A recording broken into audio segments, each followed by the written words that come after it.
Yeah, I know I took a little time getting back from break. And I know I'm playing some real old football music.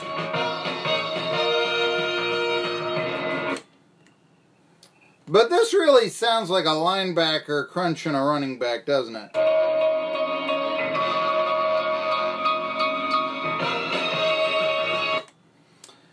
And that is why I'm playing it, because some sad news has come over. Nick Buoniconti, age 78, has passed away. Nick Buoniconti, of course, is a great linebacker for the Miami Dolphins, the undefeated Miami Dolphins team of 1972. They won back-to-back Super Bowls, surprisingly, because, the Dolphins do have, now I realize maybe not to, this is debatable. I was going to say to a contemporary generation, maybe not, but I guess I've somewhat thought of the Miami Dolphins as being, a good franchise. That sort of thing. But I guess it also was, thought of as a good franchise when, let's say, do we have this here? Do we have the right song? I want to make sure this is the right song for what we're going. Yes, here we go. When this was being played at the Orange Bowl.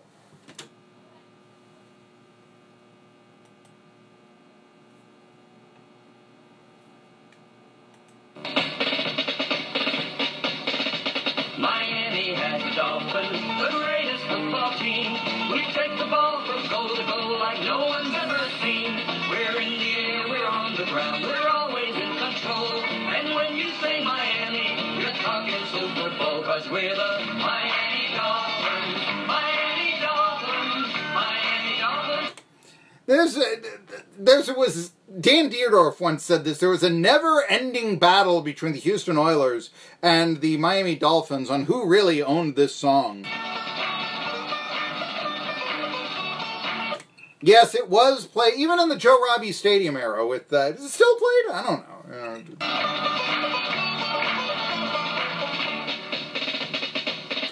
But yes, a sad note that Nick Buoniconti passed away. Remember, I had Steve Forbes on a while back on Marky, Billson, Tri-City Sports Now, and we talked about, he actually was very honest, and he talked about a player who wasn't afraid to talk back to him during a practice. The Forbes practices tend to be very cerebral. And he, and I said, so this is like Nick Buoniconti and Don Shula. And he liked that, it was, all right. Nick Buoniconti and Don Shula. Nick Buoniconti passing away, he was the no-name defense, the Miami Dolphins of that era. And again, because of that era, I still think of this as this great franchise. I guess it isn't anymore, but I can remember when you beat Dan Marino, even though Marino may not have won a Super Bowl, that was, wow. You beat a good team. When you beat the Miami, I say you, obviously. I don't think we have that many pro football players listening in. But, when your team, that would beat the Dolphins, that was, for, I'd say, 30-odd years? Well, they never had a losing season that era, but from about, when Don Shula got there, and I do remember a couple of losing years Don Shula had with the Dolphins, but through Jimmy Johnson, up to about 2001, you beat the Dolphins. That was, your team did it, that was something. May not have been like beating the Patriots today, but I don't know, like beating the Steelers, or what's another good team out there year to year that you really think is, beating the Saints. They seem to have that, are beating the Eagles, only it was, they were pretty much on top. They had winning records basically every year for about 30 years or so. And that was basically an era that was started with a couple of back-to-back Super Bowls, including the undefeated team. And Nick Buoniconti was the middle linebacker then. You had Manny Fernandez on the defensive line. It was called the no-name defense. Jake Scott, who I think should have his number retired, sharing it, along with Dan Marino. He wore 13 in the secondary. Jake Scott was the MVP of Super Bowl 7. And the Yankees do that with Bill Dickey and Yogi Berra, so I don't see why the Dolphins can't. because I think that Jake Scott is worthy of that sort of mention. No knock whatsoever against Dan Marino. Hey, big fan, big fan. But I would just point out that, Scott's greatness to me is worthy of such an honor, and worthy of tying him in Dolphins history with Marino, much the way that the Yankees tie Bill Dickey and Yogi Berra together with number 8. So number 13, the same thing. Anyway, it was that era. And Buoniconti died, of course, locally back at the Mini Dome. I guess it was in the late 80s, 1988, was it? Where his son was paralyzed after trying to tackle Herman Jacobs. And it was 8 or 86. It was, a true tragedy. The anti-football people, the anti-AstroTurf people, the anti-Mini-Dome people have talked about this a lot. For a long time, Jacobs and Buoniconti never met or spoke. There was even... I remember one time when the first incident I really thought of Homer Media was that Herman Jacobs, when he returned the next time, they mentioned that the next time that ETSU played the Citadel... And keep in mind, at this time, Jacobs and Buoniconti had not met. There was a columnist who had written, and I do not remember his name, but he had written that Citadel players may have been, saying, we're going to get you for Buoniconti after the next game and all this, and he didn't like it, and the line came out, Jacobs deserves better. And I was like, well, Jacobs paralyzed this guy, maybe not intentionally, I'll give you that. But they didn't really see him and assure him that there was no, ill content, or anything like that. It took a long time for that to happen. And I was like, where does that, did that line have to go in the column? He deserves better when he hadn't met him. From what I understand, they now do get along and have worked together to raise money for charity. There's the Buoniconti Center to cure paralysis. And that's all come about. That's where Buoniconti spent the second half of his life. But Nick Buoniconti passed away at 78. And that is really one of the greats of the game. So if you're not familiar with him, I think they're the Boston Patriots back in the AFL days, and the Miami Dolphins. Get yourself acquainted with Nick Buoniconti. Yeah, passing away at the age of 78. Today. So I keep wanting to get into baseball trades, but we got all this football news. You know what else we got, though? I'm a bit late in giving you this. This past weekend, Mac McClung.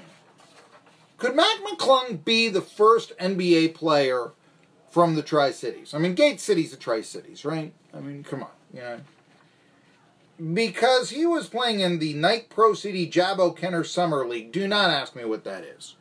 Do not ask me. And to be honest with you,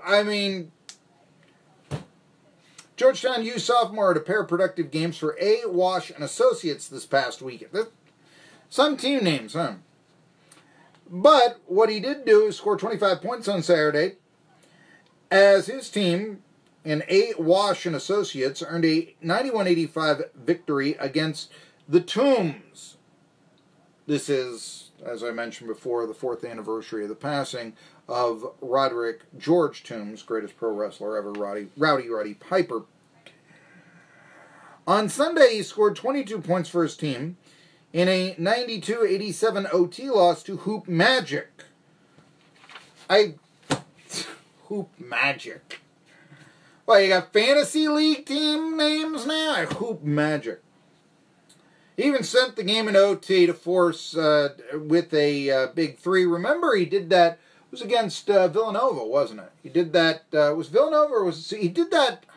Because I remember the game, and now I can't remember the opponent that Georgetown won in OT, and he hadn't been making a lot of 3-pointers, but at the gun, listen to me, at the buzzer, McClung and Big East came back in January, did the same thing. I want to say it was against Villanova, but now I'm thinking, was it Seton Hall? Was it somebody? It was a Big East game.